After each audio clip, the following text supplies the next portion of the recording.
Right guys, I'm just having another look at this trap voltage. So, I've got my meter set on AC, put that on like that, read 10.53. Now then, one thing I didn't take into account, what was how much it was drawing once we got the Loco on. So, we'll have a little look at that in a minute. Right, so I've just switched my tablet on. We'll get into the Z21 now. Right, so we should be on. Go into vehicles. So there we go. We'll put the light on. As you can see, we've got the light on. Now then, let's just measure the voltage now. Look at that. Runs 16.8. Now on the black system, you can turn the voltage down via the settings. On this white one, you can't alter the voltage, but you can with a diode ladder. So what I'm going to do is I'll take you over to the bench and try and explain really what a diode ladder does. Right guys, I am going to try and explain a diode ladder. So essentially a diode is depicted like that in a diagram. There he is, voltage only goes that way. Now then, a diode typically loses or a voltage loss of minus 0.6 volts. So if I times that by 8, that means that I will get minus 4.2 volts. So if I have a DCC voltage of 8 volts, it should give me a drop of about that. So what are my intentions? I'm going to run them in pairs. So I'm going to have one like that, one like that, join it up. So that'll be 1.6. And we're going to go in again, and again, and again. So there you go, 2, 4, 6, 8. 8 should drop me off minus 4.2. So if you imagine, that's my Roco system, that's my Z21, 2 wires coming out, that's my track, drop a couple of sleepers in, there you go. That goes to that track, and that to that track. Now then, we measure this in AC. Why AC? I'll show you. AC. So that's 0 volts, that's plus, that's minus. AC wave typically bounces up and down like that. Now then, a DCC wave looks very, very similar. Do that again, 0 volts. That's your plus, the difference is DC is a square wave. Just like that. So this is why we measure the voltage in AC. From a measuring point of view, the waves are similar enough so we can get a reasonable idea what the voltage actually is. So that is why we measure AC on a DC track. So hopefully, if my maths is correct, and I'm correct, a voltage drop is minus 6 on one diode. That essentially is what I am looking at. So we'll take a look and see what I've come up with. Right, we've built one. So on this one I will have line coming in, goes through a pair of diodes that side, that side, that side, that side, and then comes out and goes to track. Just to have a look, I need to make sure that my diodes are actually facing the opposite way. As you can see, I've made a mistake there. I need to have diodes the opposite way. So we'll pull that out. So it's always worth double checking. You think you've got something right and you haven't, always worth double checking. Right, so they're now the right way, so we'll screw that back in.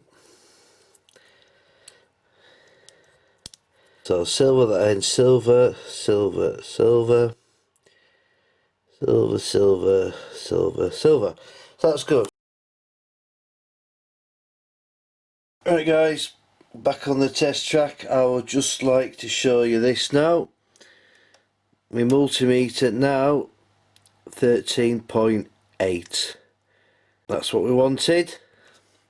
So that's the result. If I have any problems with the voltage, I can easily take some diodes out, get the voltage back up, that's not a problem. But we'll see how we go for now. It's just a little bit of extra protection for any locos that have actually got sound. So there you go, that's the diode ladder, guys. Oh, another thing, don't forget, I only built it because it's N gauge. Double O, I don't think you'll have any issues at all. Just bear that in mind. Okay, right, on to the next thing, onwards and upwards. So what I'm going to do now is I'm going to download BlueStacks. So I'm going to search the official website. There we go, click on that. And we've got BlueStacks, so just going to download that now. It'll ask me to save it. So we'll save the exec file. A bit eager there, I've already clicked on it once. Right, we'll exit the first exit. Right, now we're downloading. It'll ask us to install it. So we'll click on install.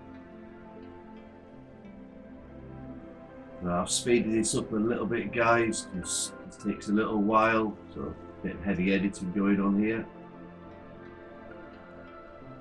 There we go, 97%. Just like magic.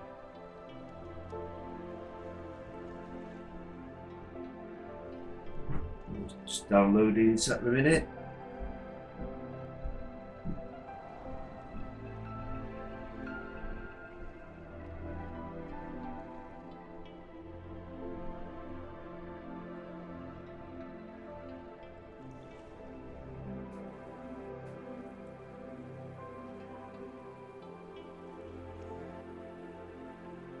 So you might ask, why am I downloading BlueStacks? Well, BlueStacks is actually an Android emulator. So the plan is, I'm going to install an Android emulator on my laptop, and then I can put the Z21 app on to the Android app. And with a bit of luck, I should be able to control my Z21 from my laptop. That is the idea anyway, guys. At the minute, we're just going to wait and see. There we go, it's trying to start BlueStacks. Now then, the only problem with BlueStacks is you need to turn on the visualization technology on your PC or your laptop. In order to do that, you actually need to turn it on in the BIOS. So I Googled my laptop on how to put VT visualization technology. In my case, it's going to be VT on a Pavilion HP. Each PC laptop has its own way of getting into its BIOS. And to be honest, this is the easiest way I found just to get onto my laptop. So I've just reset it. I'm going to press F10 now. That's how I get into the BIOS on my particular laptop. And I'm going to search for visualization technology. I'm just going to go across to the right menu. There you go. As you can see, it's disabled, so I now need to enable it.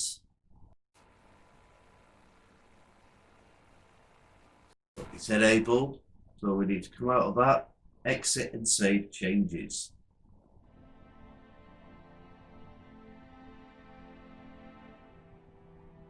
There we go.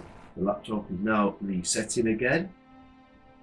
This time it will have visualization technology enabled, and this will enable the actual app to work properly.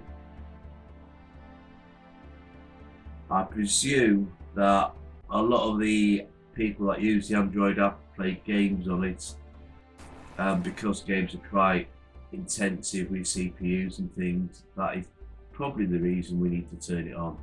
This isn't so labour intensive, but it's just not happy unless it's on, so let's follow the instructions, it's easier that way. There we go, laptop's on, put my password in.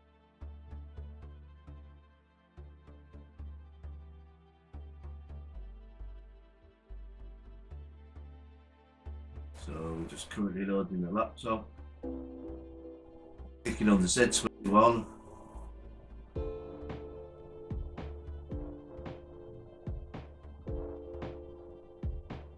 And what I'm going to do here is I need to export the file for my Loco onto my laptop.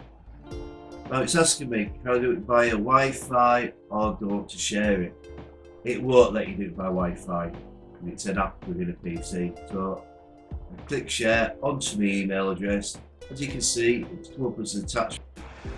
So you send it from an email address to a different email address. You then open that email address, save your attachment, and what I've done is I've actually put all my different attachments into a folder. So they're already on a folder, we'll show you that in a minute. So we're going onto Google Play on the Android app. So I need to download the Roco Z21 app. So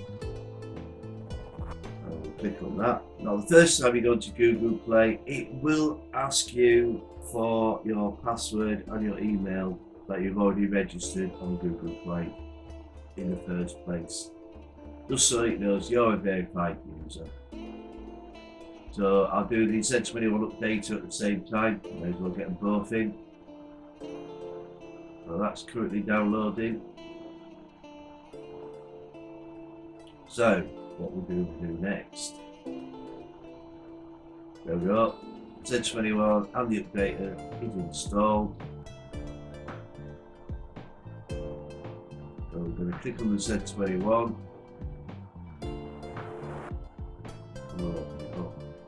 The first time it's opened up on my laptop.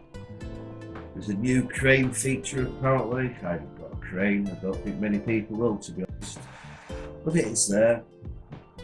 So we're going to go on to vehicles. This is what the app looks like when you first open it up, as you've seen in part 1 of the video. And you've got the obligatory locos that come with the software. So I need to delete these. So I'll swipe to the side and delete. About 12 entries here. So I'm just going to plod away, delete them all. So starting with a fresh slate.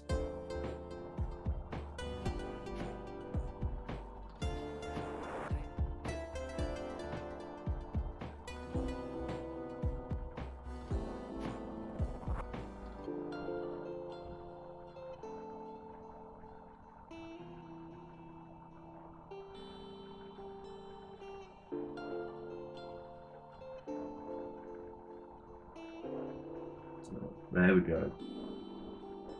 All the locos are gone now. Show you. This is where I've managed to store all my Loco rosters.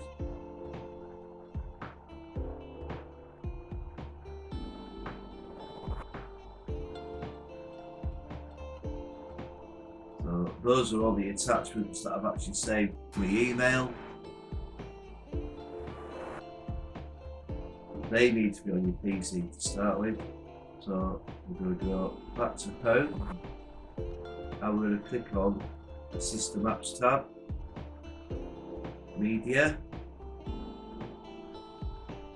Now then what we do is we're going to import from Windows. Z23. What am I importing? So we look for my Z21 folder, pick a Loco. Right, there we go. That's my actual filing. Double click on that. I want to allow my Z21 to use that file.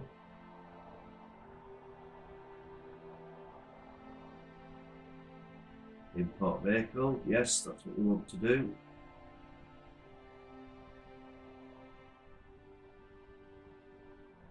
So now if we go into vehicles,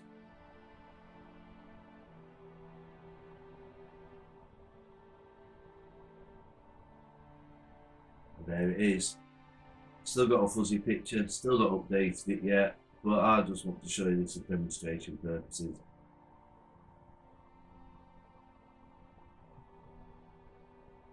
There you go, that's the Loco in.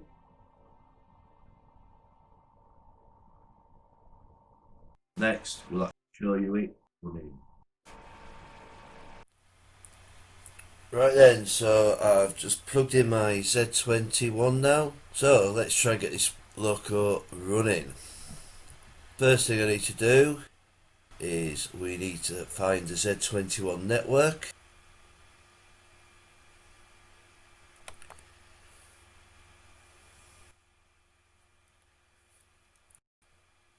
So click on the Z21.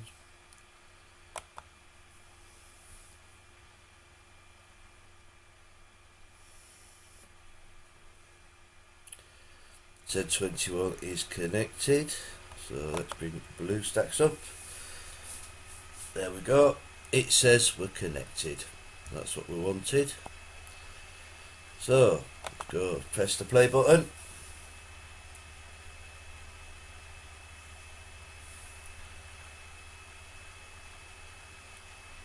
Right then, we're on this screen at the minute,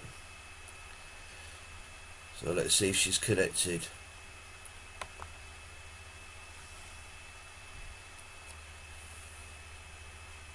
Lights are on.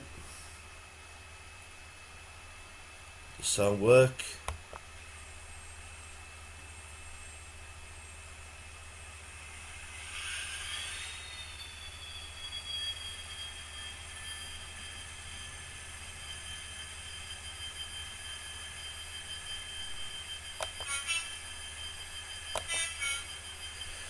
So that's good. She's connected. Sounds are working. Let's set her off.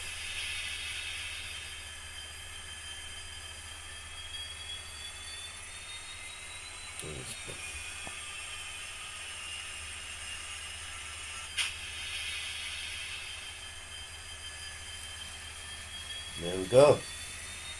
Happy days.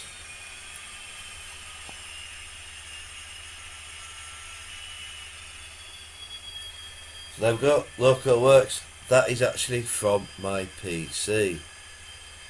Right then, we shall now go, and I'll just give you a quick overview of what I found on this system. So the first bit, vehicles. This is the bit you've already seen. This is the bit where I've got my actual entries and go into all my functions. Next bit, control station. Now then, that is what you saw on the play button. That's half of what you saw, to be fair. And that's a schematic. This is the demo schematic that actually comes on the system. Obviously when you do your layout, you design your own. This is really for those that are automating points. If I actually click onto a point like that, and we go into settings, you can actually change the address, so you've got the address for your point motors. Now this is a useful function. If your points are the opposite way to what the diagram says, you can change it here and it'll actually put it the right way. So that's always a very useful function, and it's obviously controlled by DCC. you can actually go into different elements. You can go and it lets you select different elements on here. So that's a very useful function. You can actually save it as well. Not sure what else we can do. We can actually do more pages. We can bin that. No, we don't want to save it. Do not save. The CV programming, that's what you saw me muddle through. I think in future, if I'm going to change any CVs, I'll go on to that one. And I'll go, that's a Loco address, but we'll go on to the programming track. And I can select the CVs up here. I can read them, I can write them. And that's something I will probably do in the future when I get more used to it. So we'll come out of that. Right, driving cabs. This is what comes on the Roco system. I release some of the actual Roco driving cabs. The Locos actually come installed with cameras, and it just gives you a view. So you can actually pretend you're actually in the train going around your own layout. It's been a bit slow at the minute. I don't really need to show you that. It's not something we're ever going to use. Layouts. This shows you the layout that you designed. You give it your name, you save it, you can export it onto other Android tablets or phones or whatever you want to do. It's currently in the Siemens theme. If I change it, I can change it to the default theme. So that's now in the default. And it shows me what locos I've got in the roster. So again, I can export and duplicate the layout. So that's handy. If you wanted to share it with your friends, you've got somebody else come over, they can download the app, share your layout over to them, and they can control trains on your layout too. So that's the layouts. I've put it into the default settings, so if you look now in your control station, that's the default layout. So there you go. All its symbols there to play around with. And of course we've got the settings. I can change the colour of my app, show the status bar. I can determine how sensitive I want it. I can invert the driving if I have it, the arrows going the wrong way on it. And there's all sorts of other little bits and pieces there as well. Now that this is quite useful, if I go into the play button, that shows the default map of what comes. Obviously you design your own layout, and if you press on that button, you actually get a full view. So in theory, what you could actually do, guys, you could actually have this on your laptop. You could have the actual control of your trains on your mobile, and you could actually use this as a control panel. And what you do is you'd say switch on your point, and that will actually change the point to go that way.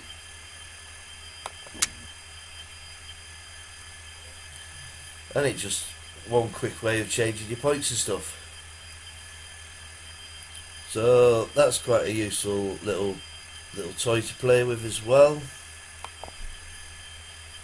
So there you go, guys. Just a very quick overview. I'm still learning the system myself, as you've seen. You literally saw me take it out of the box for the first time. Now then, future plans. I am going to put some decoders into my point motors on the main layout when I do get to that stage. Now then, as somebody pointed out, it was Paul. That's right, cheers Paul. I could also use other software as well. I could maybe use something called iTrains. and that will actually control the points, and iTrains will actually, I can automate the layout. I'm not sure what I would need to do to my layout to alter it. I presume I would have to put some blocks in my layout so that the trains know what sections it's actually running into. I'm not quite sure yet what system I will use to determine the blocks, but that's going to be another adventure. That's quite a way down the line, to be fair, guys. But this is just a quick overview of the Z21 so far, and when I do a bit more with it, when I get onto the points, we'll do it all in a part 3, and I'll take you along for the adventure as well. So I hope you've enjoyed this. Enough of my mumbling, guys, and I will catch you in the next episode. Bit of luck, we'll have another update on Sway's Pond. So bye for now, guys.